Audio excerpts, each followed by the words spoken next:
musiquinha de espera, tem um jazzinho aqui na espera. É só fazer a transição, aí a gente apanha. Boa tarde, Breno, tudo bem? Boa tarde, Léo, boa tarde a quem nos escuta nessa tarde de segunda-feira. Tá, olha para a câmera aqui agora, porque o Nicolas avisou, não estava ligado ainda, estava na hora. Agora sim, tudo bem. Ô Breno, agora estamos aqui ao vivo nessa segunda-feira, né, 23 de julho, que é importante, que a gente faz, o plano aqui agora é fazer a transmissão sem parar, de 2 da tarde pelo menos até umas 10 da noite, né? E aí a gente vai intercalando programas ao vivo com reprises e entre um programa e outro a gente joga uma musiquinha também. A ideia é substituir efetivamente a televisão. Você acha que é uma boa, Breno? Acho uma bela ideia, uma bela iniciativa. No que puder ajudar, contem comigo e contem com a Opera Mundi. Você já está ajudando demais, principalmente com essas análises sempre precisas. Você estava na nossa manchete até há pouco tempo, agora, sobre o seu artigo relacionado à unidade, né? Depois desse encontro da direção do PCdoB no fim de semana, sexta, sábado e domingo, só se falou na tal unidade das esquerdas, e você foi de maneira muito clara, né, colocando, bom, unidade tem que ter nome e sobrenome, né? Unidade não é uma ideia genérica, em torno de quem? Quem é o presidente? Quem é o vice? Esse vai ser o nosso tema principal hoje, né? Mas eu acho, Bruno, que a gente podia começar por outras questões. Você queria falar de Israel também, né?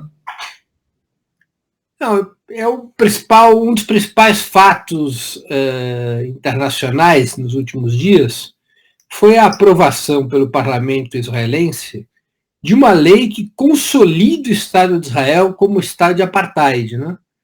É um conjunto de leis. Israel não se organiza através de uma constituição, se organiza a partir de leis básicas. Eles alteraram as leis básicas, determinando que o Estado de Israel é um Estado-nação judaico.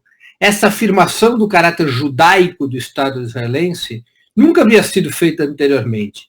A afirmação que existia antes é que Israel era o Estado natural dos judeus, ou seja, qualquer judeu que fosse para Israel receberia nacionalidade israelense.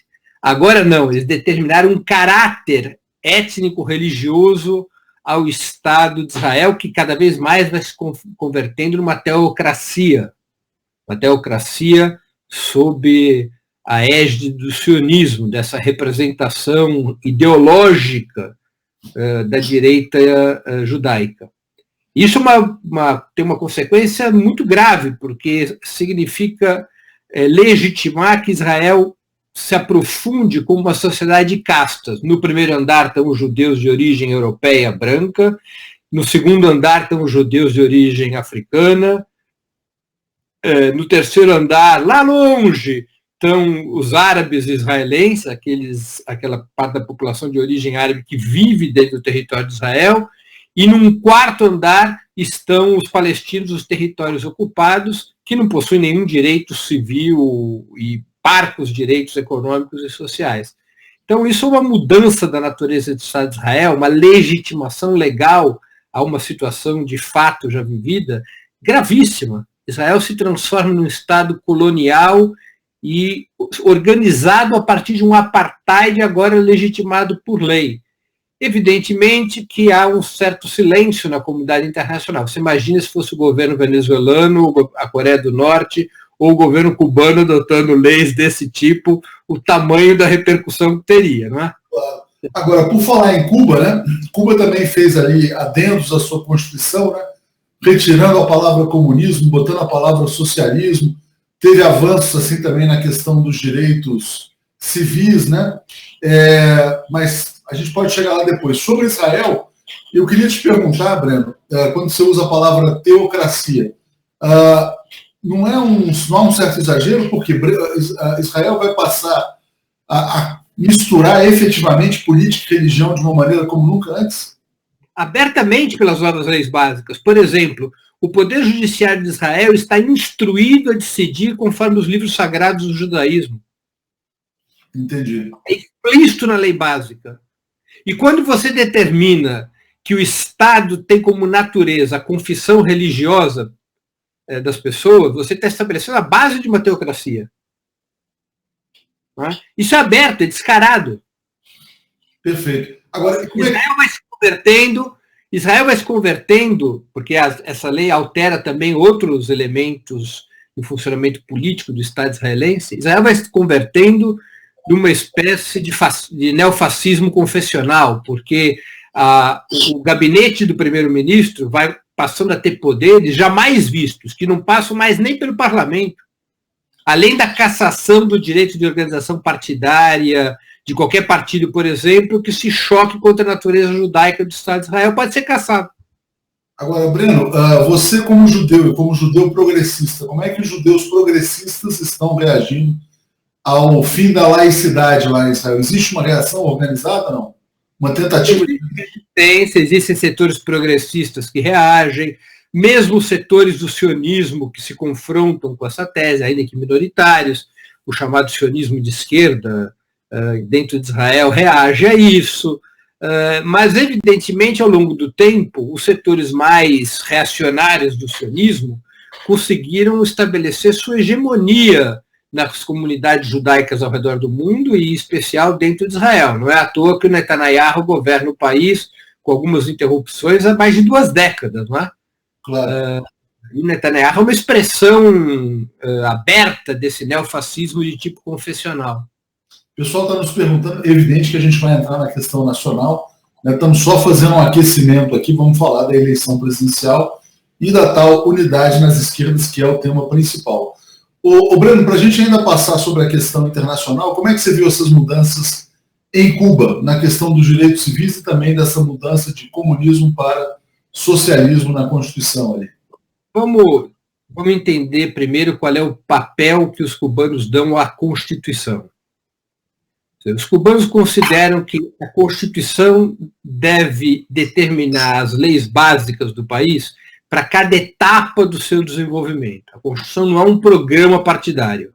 A Constituição, segundo os cubanos, segundo a tradição que eles foram consolidando no terreno do direito, a Constituição deve determinar o arcabouço fundamental para cada período da história do país. Por essa única razão, a Constituição deixou de falar que o objetivo do desenvolvimento socialista de Cuba é o comunismo, porque isso está presente no programa do Partido Comunista e não é uma questão da atualidade, dessa etapa atual que Cuba vive. A etapa atual que Cuba vive é uma etapa de, como eles próprios dizem, de ajuste de uma sociedade socialista que busca se renovar e se reajustar aos tempos presentes. Por essas... Deu alguma coisa aqui, peraí.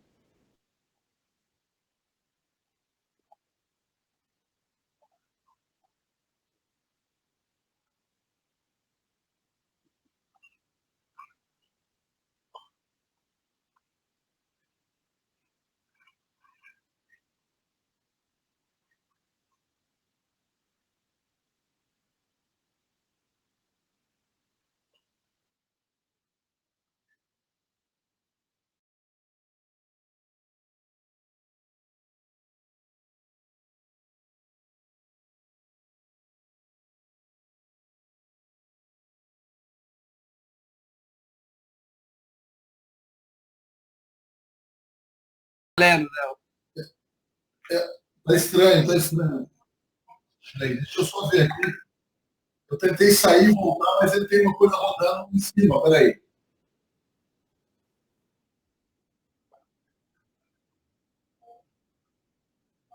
Peraí, Breno, segura aí. Não, tranquilo. Vai corrigir.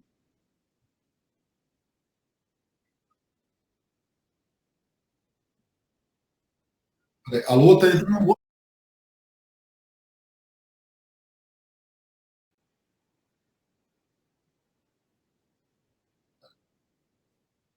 Oi? Opa. Tem um áudio rodando em cima. Eu acho que era melhor cortar e retomar.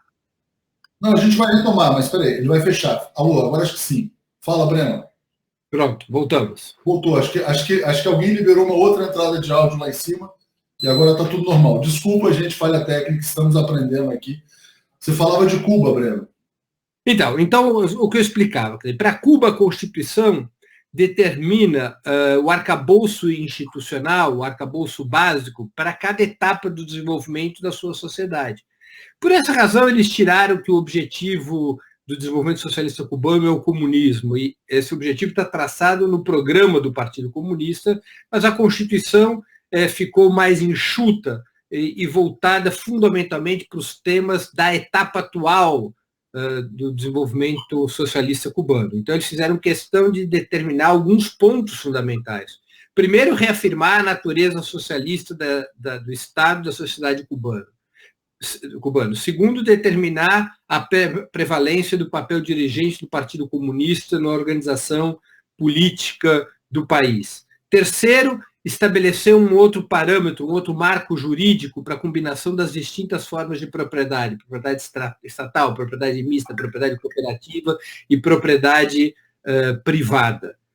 Também fizeram uma reforma importante no que diz respeito aos direitos civis, incorporando conquistas que já existem na sociedade cubana na prática, mas ainda faltava uma consolidação jurídica, como é o caso do direito ao matrimônio civil entre casais integrados por pessoas do mesmo gênero. Enfim, há uma reformulação da Constituição para poder adequá-la à etapa que o país vive hoje, que é uma etapa de recombinação entre Estado e mercado, de expansão dos direitos civis, de expansão da participação popular. Eles adotaram essa base jurídica, que a Constituição não deve ser um programa para o país, como na primeira Constituição estava traçado, mas deve ser a consolidação das leis para a etapa que o país vive. Breno, vamos passar então para o tema nacional, né? Por quê? Porque quando houve esse encontro da direção do PCdoB nesse fim de semana, sexta, sábado e domingo, a mensagem central era da necessidade de unidade, né?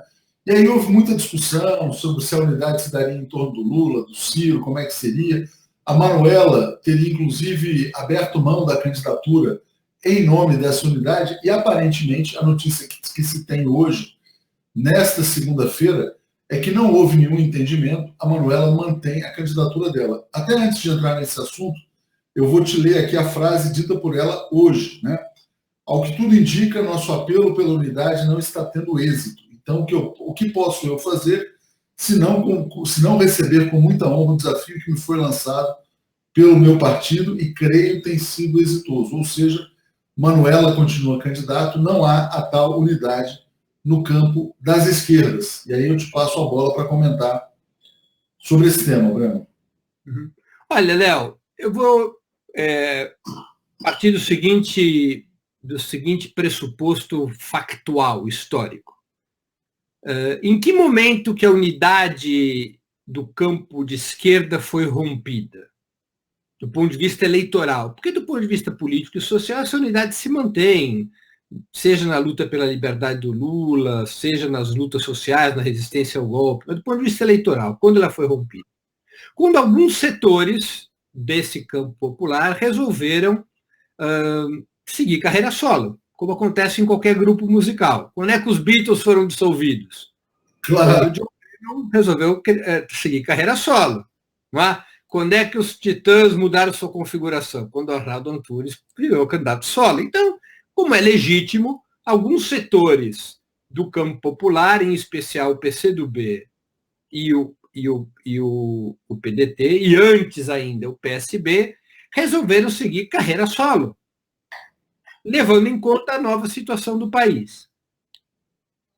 É legítimo que esses setores tentem carreira solo, tentem se construir politicamente, tentem construir alternativas no cenário político institucional do país. Eu não vejo como os petistas possam criticar como ilegítimo ou ter qualquer atitude sectária em relação à opção que teve o PCdoB com a Manuela, o PDT com o Ciro, por exemplo.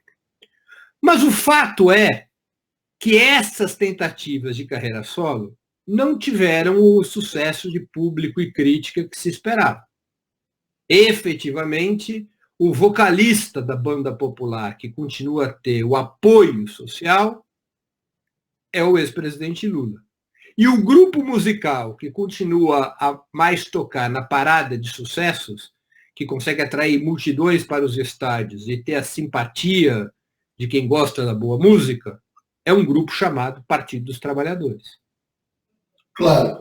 A analogia é muito boa, Breno, mas o que os partidos dizem é o seguinte: bom, o fato é que o band leader, né, o cantor dessa banda, é alvo de uma perseguição judicial. Vamos chegar lá. Então, a situação da Manuela e a do Ciro são completamente diferentes. A Manuela buscou construir uma carreira solo sem deixar de tocar na banda principal. Era uma carreira paralela. Ela quis ter o apoio de um nicho do mercado musical, quis ter o apoio, quis poder falar diretamente para um setor da opinião pública, quis acumular força na construção partidária, quis melhorar a posição do PCdoB na banda do campo popular, o que é absolutamente legítimo. Mas os números mostram, e o PCdoB tem completa clareza disso, e a Manuela também, de que a candidatura da Manuela ela não tinha viabilidade como alternativa vitoriosa frente ao golpe. Era uma candidatura de construção partidária, que mais cedo ou mais tarde essa candidatura deveria confluir para uma aliança que essa sim fosse capaz de derrotar o bloco golpista, o partido do golpe. E esse é o aceno que o PCdoB faz na resolução do seu Comitê Central, da última reunião do seu Comitê Central. Ele diz: precisamos de unidade. A questão é, nós sempre precisamos de unidade. Neste momento, há poucas semanas das eleições, esse apelo genérico, eu acho, ele é insuficiente, ele está erroneamente datado. Ele funcionaria bem há 1, 2 ou 3 meses atrás.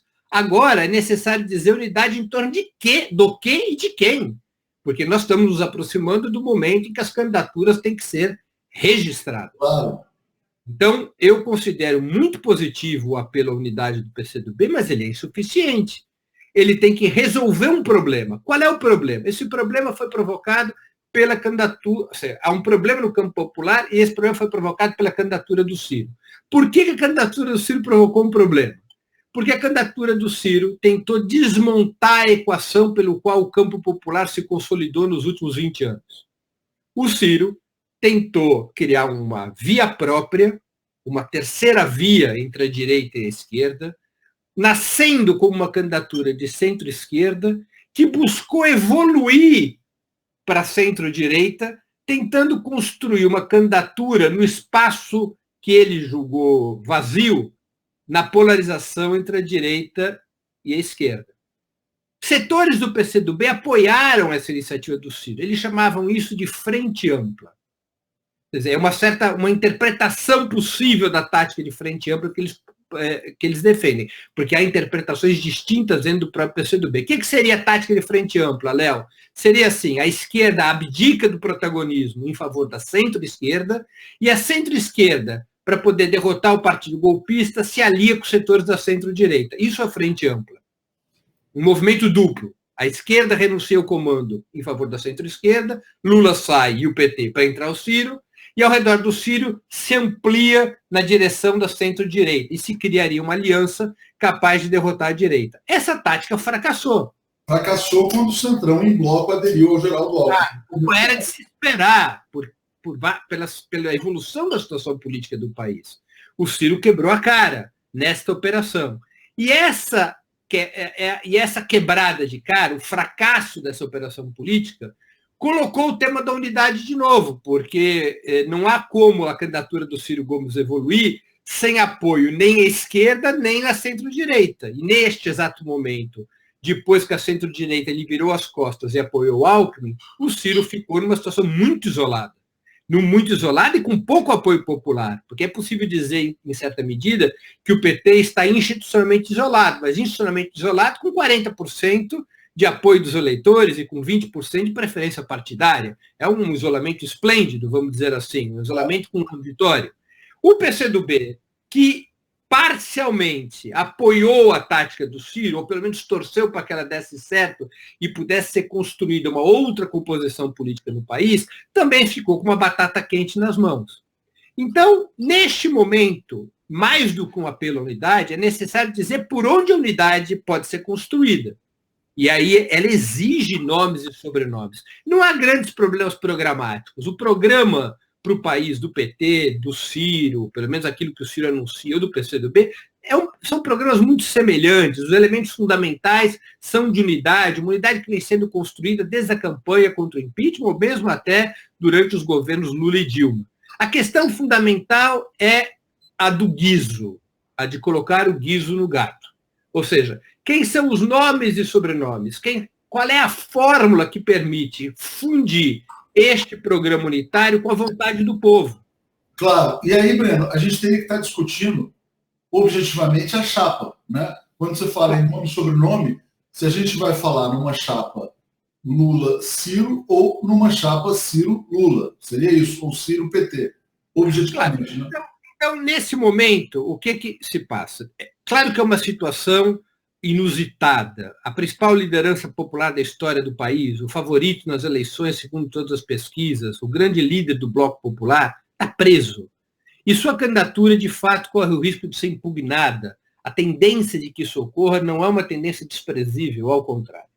Então, nós temos um problema novo, que não é apenas o de campanha eleitoral, é o de compreender que a batalha pela libertação do Lula e pelo seu direito de ser candidato é a batalha central da resistência ao bloco golpista, é a batalha que mais acumula força, inclusive do ponto de vista eleitoral. Não há como pular essa etapa.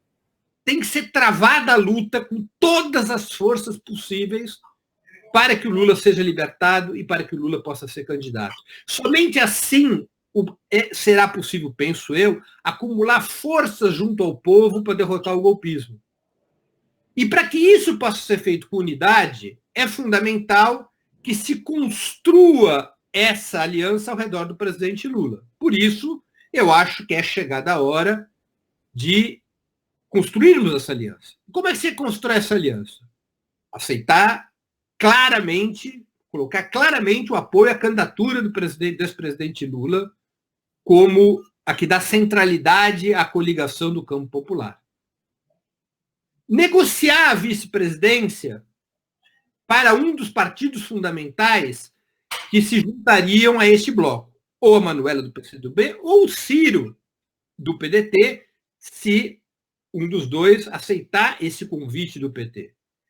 Esse convite não é para ser plano B, é o convite para ser vice do Lula ou de quem o Lula ou o PT indicarem. O PT, pela sua representatividade, pela sua força, o presidente Lula, pelo seu peso na sociedade, devem ter o direito, não é arrogância que eles reivindicam o direito da primazia sobre o cargo presidencial, pelo peso que tem. Então, Ciro ou Manuela seriam vice do Lula ou de quem o Lula e o PT eventualmente indicarem.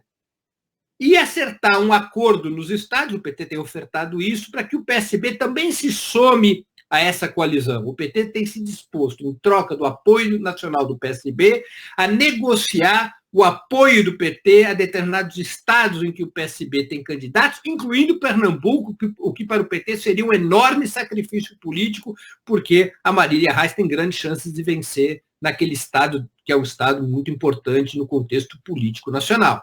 Então, o PT tem tido uma fórmula concreta de unidade que está na mesa. O PT nunca disse que vai colocar como vice um outro petista.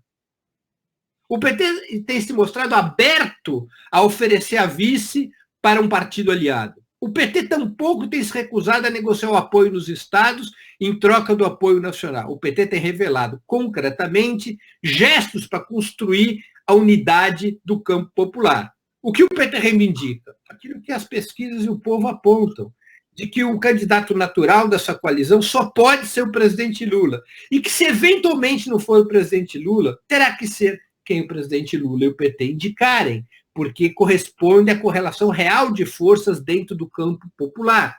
E corresponde à política que o PT tem defendido, que não é de frente ampla, é política de frente popular, de aliança da esquerda contra a direita, facilitada pelo apoio do Centrão ao Alckmin, que foi a melhor notícia da semana passada. Claro. Deixa eu só trazer aqui umas notícias aqui, Breno, no superchat aqui. O Esdras Santos dizendo, sexta-feira estava em uma lanchonete quando a vendedora falou que queria votar em Lula e que odiava Sérgio Moro a ponto de defender o seu fuzilamento. Ele coloca ainda, não era uma militante do PCO, mas uma simples vendedora de cachorro-quente. A revolta da população muito pobre é muito maior do que podemos supor. Né? Breno, eu queria aproveitar esse momento aqui para pedir também os compartilhamentos. É muito importante que as pessoas não só se inscrevam na TV 247, mas também no Opera Mundi e compartilhem as transmissões para ampliar o alcance. Bom, você falou que o PT fez gestos concretos, tanto sinalizando desistências nos estados, né, quanto podendo oferecer a vice para um dos partidos dessa base aliada. Agora, esses gestos concretos, ao que tudo indica, não foram e não serão suficientes. Né? O seu cenário hoje é de divisão no primeiro turno, o seu cenário predominante? Primeiro nós temos que esperar um certo tempo de maturação. Eu vou te dizer uma coisa que eu acho que é importante. O PCdoB, nesse momento, tem a chave da unidade possível. Se o PCdoB, na sua convenção no dia 1º de agosto, na próxima semana, declarar seu apoio ao Lula, a situação fica mais fácil. A situação evolui mais favoravelmente para uma aliança, inclusive com o PSB e com o PDT. Porque o PCdoB, ao apoiar o Lula, estará enterrando de uma vez por todas essa tática de substituir a liderança da esquerda pela centro-esquerda em busca de uma aliança com a centro-direita. O PCdoB, ao apoiar Lula, estará dizendo claramente: nós vamos construir a Frente Popular, nós vamos construir a unidade de esquerda. E a unidade de esquerda se dá entre o PT, o PCdoB e mais quem a ela se somar, no caso concreto, o PDT e o PSB. Então, o PCdoB vai estar retornando à política que, construída desde os anos 80, deu à esquerda, espelhada fundamentalmente pelo Partido dos Trabalhadores e seus aliados, o protagonismo na vida política do país. Ao fazer isso, o Ciro fica sem espaços para continuar evoluindo na sua candidatura. O PSB também fica numa situação complexa do ponto de vista nacional. E um passo desses do PCdoB, além de reconstruir a unidade histórica com o PT, abre condições melhores para que o Ciro e o PSB amadureçam seu papel nesse cenário político. O PCdoB tem um papel decisivo a cumprir, portanto, no dia 1º de agosto, dando nome e sobrenome ao seu apelo para a unidade. Porque um apelo genérico, Léo, a essa altura do campeonato, por mais saudável e generoso que seja, ele é insuficiente, e se ele não se concretiza numa proposta, ele pode até ter um ar de diversionismo, alguns mais maldosos podem até achar que é uma hipocrisia. Olha, esse apelo genérico, Breno, ele até, de certa maneira, sugere que ele é um apelo por um nome, mas sem ousar dizer o próprio nome. Quando eles colocam genericamente, a meu ver, eles gostariam de dizer Ciro Gomes, mas não dizem Ciro Gomes porque dizem, não, isso aí, os nomes não importam. Tem sido muito comum no PCdoB esse tipo de análise. Não, vamos defender a unidade e dizer o nome depois. Né? Quando o nome que eles defendem, aparentemente, é o do Ciro. Eu acho que é uma situação complexa a do PCdoB, porque o PCdoB, há setores no PCdoB, eu não tenho dúvida, nisso você tem razão, quando eles falam em unidade, esses setores olham para o Ciro. Mas se o PT não aceita Ciro, o PCdoB não consegue caminhar sozinho com Ciro. Tem muita dificuldade. É muito complexo isso para o PCdoB, por causa das alianças nos estados e por causa do comportamento da base do PCdoB. A base do PCdoB e o PCdoB em muitos estados teriam muita dificuldade de caminhar com o Ciro e não com o PT, no caso de uma escolha ter que ser feita. Então, embora eu analise que na direção do PCdoB predomine um certo cirismo, como simpatia para a solução do atual quadro político, é muito complexo para a direção do PCdoB implementar essa linha. O PCdoB e o PT não apoiando o Ciro, isso não ocorrerá, o PT não apoiará o Ciro no primeiro turno como candidato a presidente, o PCdoB tende mais, ironicamente, a vir com o PT do que com o Ciro. Ou manter a candidatura Manuela, que é o cenário que está colocado. Ou manter a candidatura Manuela para resolver a tensão interna, mas aí o discurso da unidade fica um pouco estranho, né?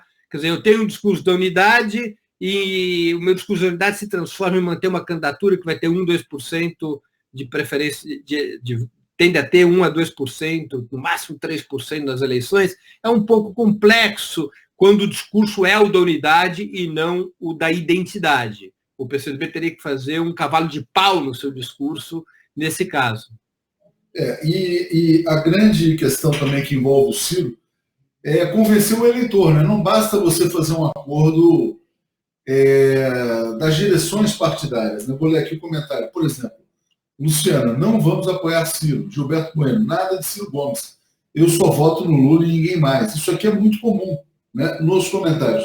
Não adianta você construir uma unidade que não tenha respaldo popular, né? nem na própria esquerda, né, Bruno? Léo, eu vou te avançar um elemento que eu fui informado outro dia de pesquisas internas que o PT faz, pesquisas qualitativas. Você sabe qual é a reação do eleitorado se o PT especula trocar o nome do Lula? Da traição. O eleitorado petista considera que se o PT abandonar o Lula por outro nome, pelo chamado Plano B, o PT está traindo o Lula e deixa de merecer o voto do eleitorado petista. É muito arriscada a situação. É muito arriscada. O PT atua conforme essas informações também. E vamos levar em conta um elemento mais estruturante. As eleições brasileiras, essas eleições de 2018, correm pela ponta, não correm pelo meio. Elas correm por uma polarização extrema entre o partido do golpe e a resistência antigolpista, pela direita e pela esquerda. Num cenário desse tipo, o centro ficou com muitas dificuldades de se articular, seja a centro-direita, seja a centro-esquerda. A centro-direita, para poder ter vida, vou aqui repetir um argumento que eu tenho usado nas nossas conversas, ela precisa esvaziar o Bolsonaro. Ela precisa recuperar os votos que o Bolsonaro tomou. A centro-esquerda se imaginava ter uma hipótese de sucesso, precisaria fazer o mesmo com Lula. Só que isso não deu certo. A operação do Ciro era criar um campo próprio que pudesse trazer os votos petistas. Não funcionou. Os votos de esquerda estão alocados em torno do Lula e do PT e dificilmente sairão desse campo. Há uma notícia importante na semana passada, que nós comentamos, vale a pena comentar de novo. Qual foi o principal fato político nacional da semana passada? O apoio do conglomerado do centro-direito ao Alckmin. Isso é notícia boa ou notícia ruim? Eu acho essa notícia excelente para o campo de esquerda. Por que ela é excelente? Porque quanto mais tiverem junto com o Alckmin os partidos do golpe, só falta o MDB, mais fácil mostrar para o povo que odeia o governo Alckmin, o governo Temer, quem é que representa esse governo.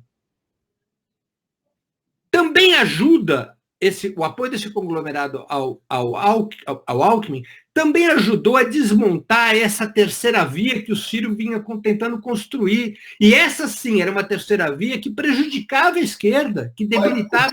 O Breno, isso é muito interessante, porque, de um lado, de fato, se constrói a candidatura do golpe. Né?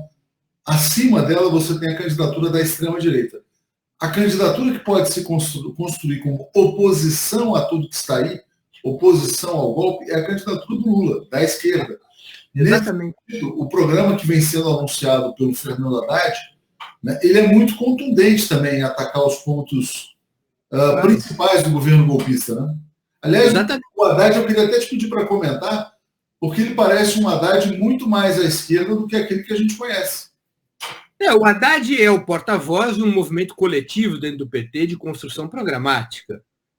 Nesses processos de construção programática, pelo que eu conheço do PT, a opinião pessoal dos coordenadores de programa, dos subcoordenadores, ela é uma opinião importante, mas não é decisiva. O que constrói o programa dentro do PT é um enorme esforço coletivo e, evidentemente, o esforço acumulado pela direção do PT a elaboração acumulada pela direção do PT nos últimos anos. Não é? E o Fernando Haddad tem sido porta-voz desse programa, desse núcleo programático, que é bastante avançado e que é unitário no campo de esquerda. Volto a dizer, a esquerda não está com problemas programáticos. A esquerda está com problemas de quem são os agentes políticos que efetivam o programa. E as tentativas de encontrar agentes políticos fora do núcleo duro do campo popular, constituído pelo Lula e pelo PT, essas tentativas têm fracassado.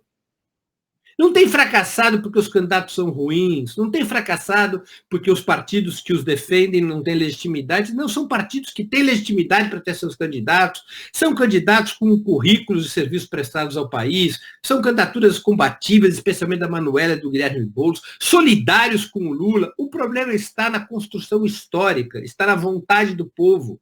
E a construção histórica fez do Lula e do PT o instrumento fundamental pelo qual o povo se expressa, pelo qual o povo se organiza, pelo qual o povo se mobiliza, pelo qual o povo vota. É uma realidade da vida do país, gostemos ou não. Ou seja, na verdade, não adianta você defender um caminho se o povo não está de acordo. E aí, nisso, eu vou te trazer o artigo do fim de semana do Luiz Nassif, tem sido muito compartilhado, muito debatido na esquerda, em que ele fala o seguinte, Breno, ele afirma, olha, não, o protagonismo de direito é do PT, mas dadas as circunstâncias, talvez não devesse ser agora, tal.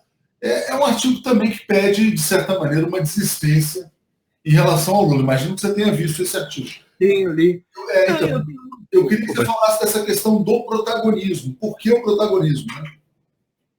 Olha, eu li o artigo bem escrito, bem fundamentado, como todos os artigos do Nassif. Agora, eu não tenho concordância com esse artigo. Porque o protagonismo que o PT reivindica não é uma discussão de direito, se o PT tem ou não o direito do protagonismo. É uma construção histórica, e é uma construção histórica positiva, porque o protagonismo do PT não é o protagonismo de um partido, é o protagonismo da classe trabalhadora como principal núcleo de organização de um campo de mudanças no país. É a grande mudança estabelecida no país nos anos 80. A classe trabalhadora passou a ter protagonismo na vida política do país, deixou de ser uma força auxiliar das distintas frações das classes dominantes, deixou de ser uma força auxiliar que apoia uma fração das classes dominantes mais nacionalista, mais democrática, contra outras frações mais conservadoras. É uma construção histórica fundamental, fundante do campo popular.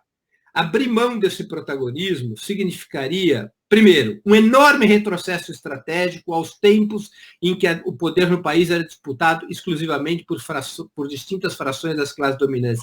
E segundo, não dá certo. Não dá certo. A tentativa do Ciro mostrou isso, não dá certo. Ou seja, a vontade do povo se estrutura pelo protagonismo do Lula, pelo protagonismo do PT. Abrir mão desse protagonismo não apenas seria estrategicamente nefasto, quanto politicamente ineficaz, porque não acumula força. O que acumula força é a manutenção da candidatura do Lula e do protagonismo do PT. Ou seja, então, como você falou, na verdade, nesse cenário, além de tudo isso, ainda seria visto pelo eleitor como uma eventual traição, né? Para piorar. Quer dizer, o eleitor que foi pesquisado recentemente pela direção do partido, certamente. Certamente.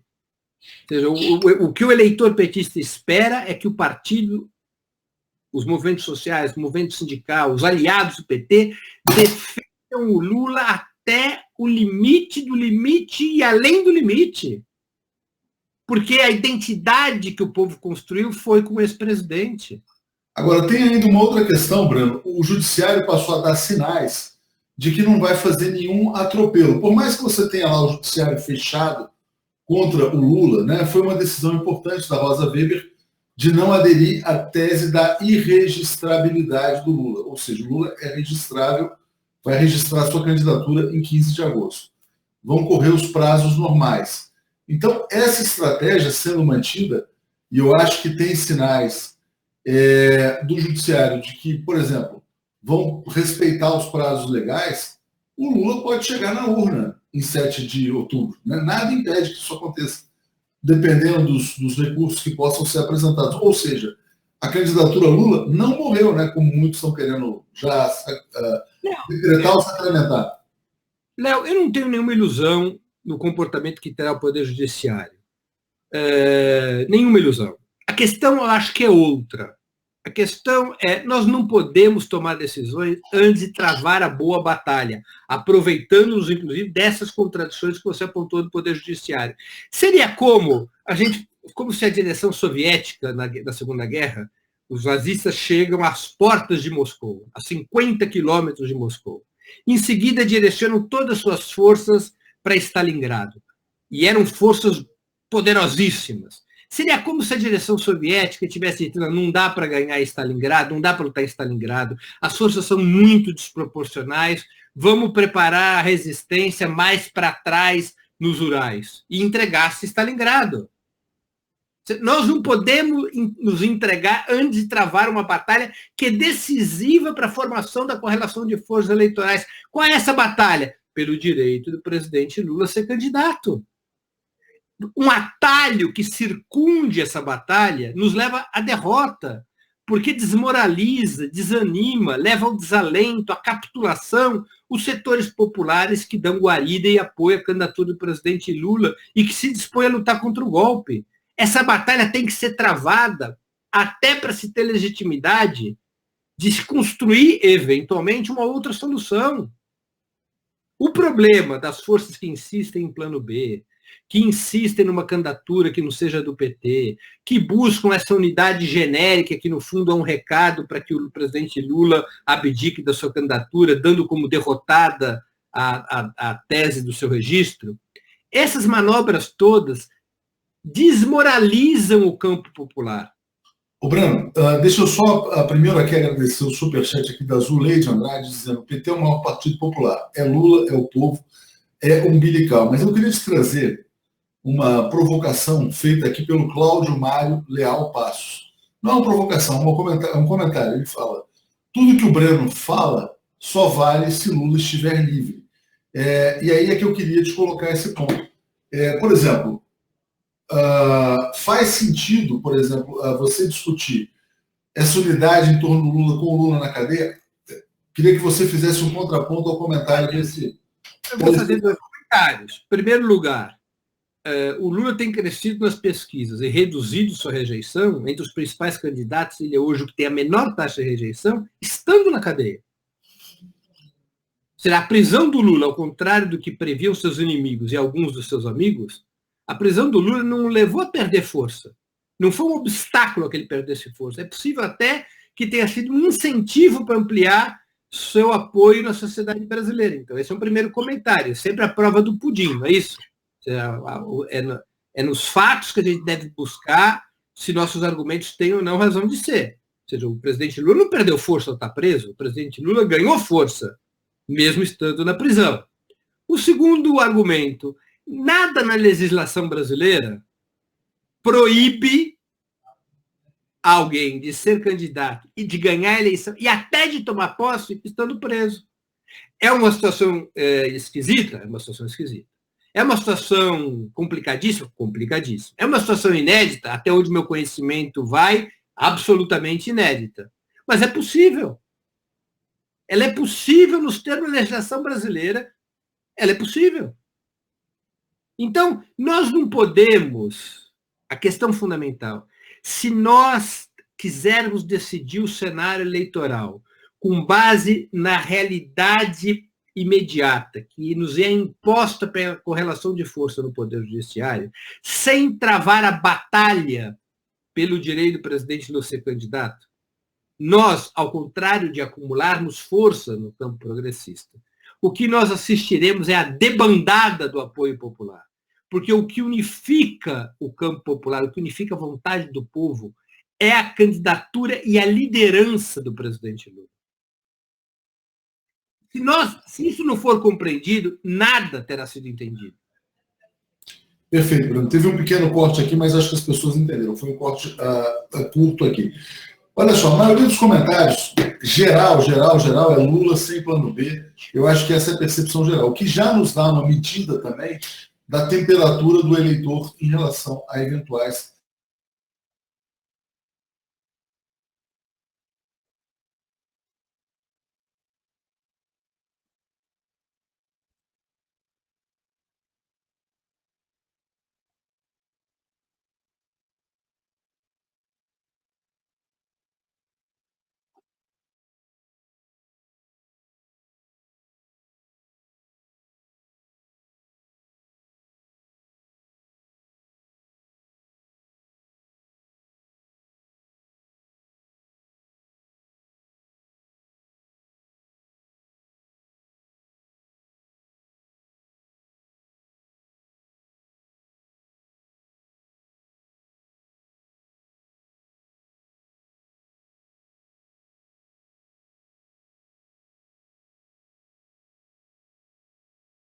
entre os candidatos dos principais partidos, os dois últimos colocados. O Ulisses, se eu não me engano, não chegou a 5%, o Aureliano chegou a 3%.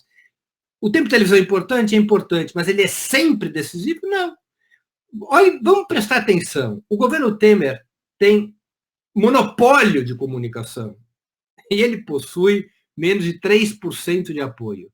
A candidatura do Alckmin vai ter uma enormidade de tempo de televisão, mas é o campo do governo Temer, é o campo do golpe, da agenda ultraliberal.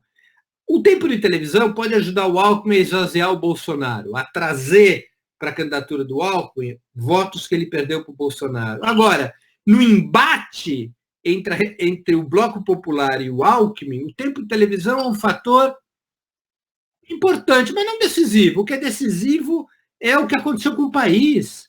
A campanha está montada, o Alckmin não vai poder deixar de fugir do seguinte estigma: é os amigos do Lula contra os amigos do Temer. Essa é a disputa eleitoral que vai ser travada no primeiro turno.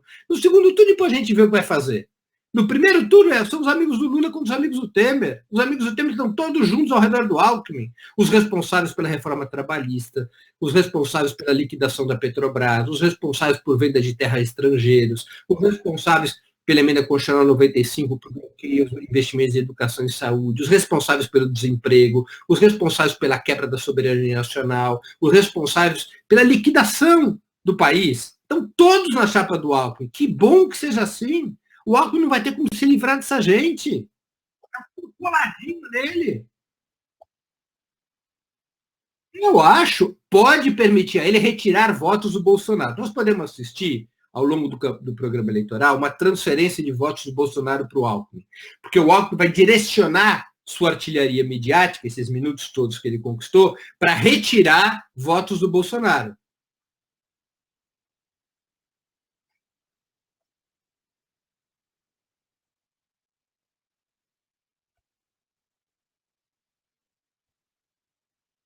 É isso. O Bolsonaro travará uma luta pela sobrevivência da sua candidatura contra o Alckmin. A luta do primeiro turno é uma luta da resistência do golpe contra o golpismo. É do Bloco Popular contra o partido do golpe que é representado pelo Alckmin. Essa é a luta principal do primeiro turno. A luta principal da esquerda do primeiro turno não é contra o Bolsonaro. É contra o partido do golpe representado pelo Alckmin.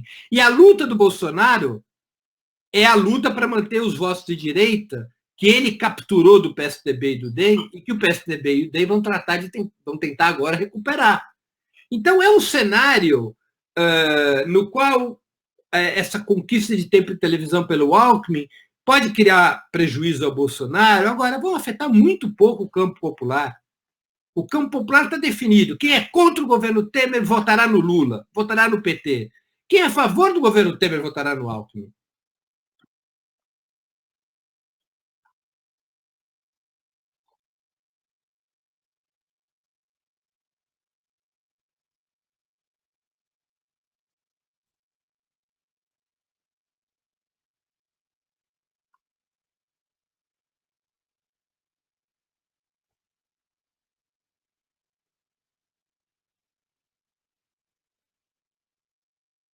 Olha, é cedo para a gente dizer isso. É cedo. Eu acho que a candidatura do Bolsonaro tem um grau elevado de consolidação, até pelo seu perfil sociológico. Quer dizer, o voto do Bolsonaro é um voto de setores mais escolarizados, mais ricos e mais concentrados nos grandes centros urbanos, além de ser um voto dos setores mais jovens dessa juventude, da juventude dourada da classe média. É um voto difícil de ser removido. Ele não depende de televisão, depende de redes sociais. Mas nós não podemos desconsiderar que o Alckmin ganhou musculatura de televisão com a adesão da centro-direita, desse conglomerado de centro-direita à sua candidatura, e nós devemos assistir nos próximos dias mais adesões à candidatura do Alckmin. Eu não duvidaria em nada que essas adesões colocassem no mesmo barco todos os partidos, todas as frações do golpe, todos ao redor do Alckmin. Isso pode levar a uma perda de influência do Bolsonaro. É um fato novo, esse fato novo pode levar a um reequilíbrio de forças dentro da direita com o crescimento do Alckmin e queda do Bolsonaro. Mas eu não acho que isso esteja dado. Não se deve subestimar a força que o Bolsonaro adquiriu. O que eu estou convencido é de que nós teremos um candidato do campo popular, o Lula, ou quem o Lula indicar, no segundo turno.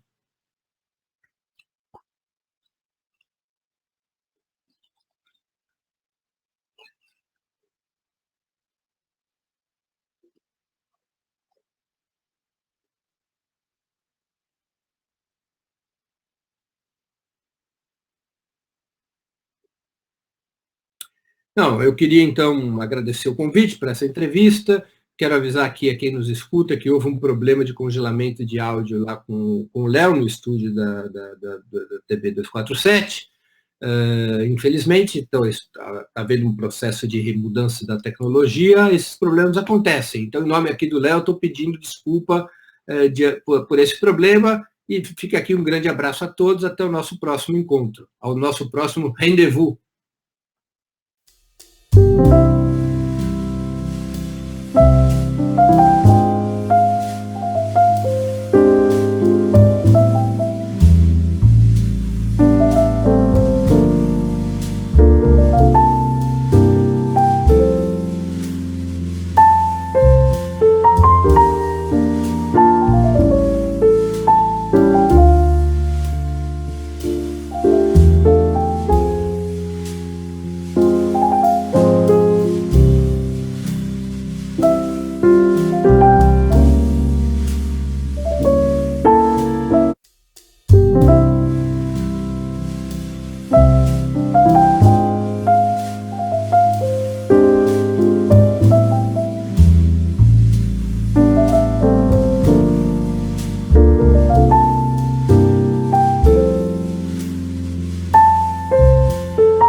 Mm-hmm.